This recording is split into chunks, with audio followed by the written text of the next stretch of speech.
The Hitman's Bodyguard is directed by Patrick Hughes and written by Tom O'Connor, and it stars Ryan Reynolds and Samuel L. Jackson. In this film, we find Samuel L. Jackson as one of the world's most notorious hitmen who must now testify against an evil dictator, and Ryan Reynolds is the world's top bodyguard, and he is assigned to protect Samuel L. Jackson and make sure he gets to court alive. These two have a colorful past, they have known each other for a long time, and they don't really like each other, which makes things, of course, complicated. This is one of those movies in which if you see the trailer, what you see is what you get in the film. It promises great comedy and it delivers on that. Ryan Reynolds and Samuel L. Jackson have great chemistry together. Their banter is fantastic. Not only the gags, the physical comedy, but the dialogue these two have is just so damn entertaining. And these two have big, bloated personalities as actors and celebrities, and they bring it all to the screen. If you like Ryan Reynolds in his comedies, action comedies, you will get a lot of that good stuff in here, and so will you get from Samuel L. Jackson. He is relishing in this role, and these two have really fun together. Their characters bring a lot out of each other, and I really like the few niches they give to the characters in the script for this film. There's a lot of elements that you would expect from one character and that you actually see from the other, and their motivations are completely twisted around, which I thought gave a lot to the film as well. The trailer also promises great action, and it delivers on that as well. The action in this movie is electrifying, it is fun, it gives into the comedy of the film as well, and there's one particular action sequence nearing the end of the film that, without spoiling, I will bet my right hand that it was shot by a completely different stunt coordinator and a second unit director, because it is miles beyond the other action sequences in this film. The action sequences in general are good, they are fun, but there's one nearing the end that is damn excellent. I am not kidding you. Salma Hayek was a big surprise because she is not in the movie much, but she brings out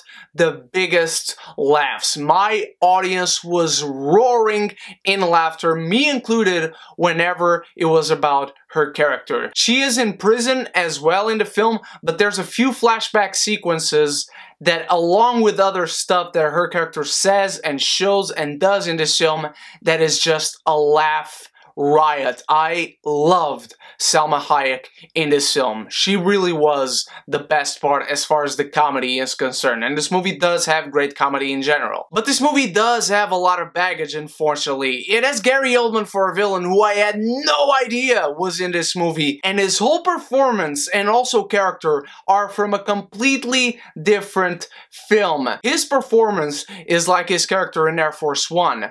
Completely different tones, and just doesn't belong in the same film, in the same narrative. And his whole character, everything about him, his whole plotline is just very heavy in tone compared to the rest of the film, which just was very jarring to see. I was expecting him to be this over-the-top villain with these over-the-top motivations, and it just was way too dramatic for the rest of the film that he was in. And there are also some dramatic beats that just did not fit into this movie. For instance, Elodie Young, who is Ryan Reynolds' ex, I felt like her whole plotline could have been replaced by Gary Oldman's plotline, or replace Gary Oldman's plotline, and the movie would have just flown better. Because whenever the movie goes into these dramatic beats that just don't fit, it screeches to a halt. It does so very quickly, but it does so very often. I also felt like the movie was this close to getting to a rated R, but it never could get there. It shows some blood here and there, but it's never something that really fits. It never feels like the movie goes there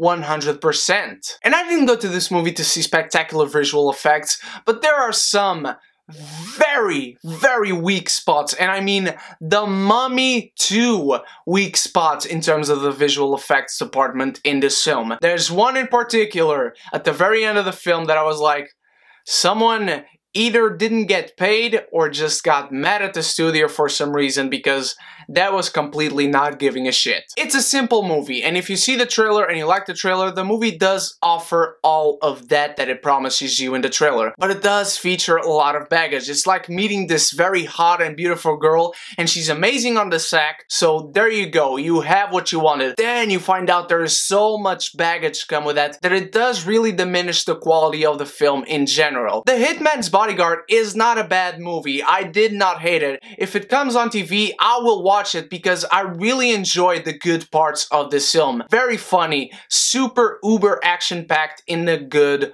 way. But the drama and the different elements of the film make it feel so overbloated with subplots that just don't fit. So unfortunately, I have to say that the Hitman's Bodyguard, whether you watch it or not, your heart will go on. Thank you so much for watching, my beautiful geekies. You guys are the best. Let me know what you thought of the Hitman's Bodyguard in the comments below. I have many other reviews coming this week for you, especially I can't wait for Friday to see Death Note, and next week, the finale of Game of Thrones Season 7. I hope to see you there, so until then, you stay beautiful, you stay geeky, and if you haven't done so yet, click the subscribe button and the bell so we can be geeky united!